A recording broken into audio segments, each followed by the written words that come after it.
Kommer du kunna göra det här? Okej. Hej, då kör vi.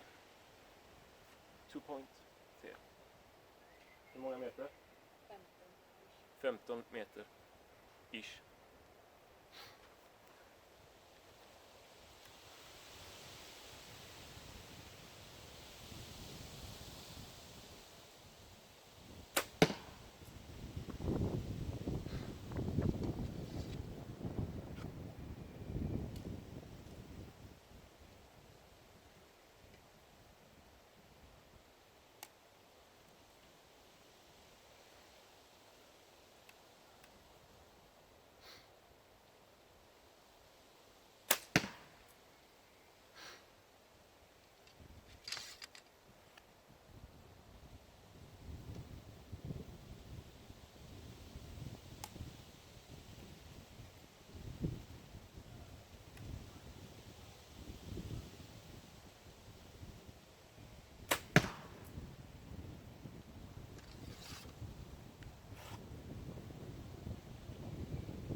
Då så.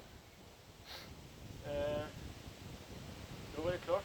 Nu ska vi testa några omgångar med Jun-singeln. Det här var alltså pointen T1. All right.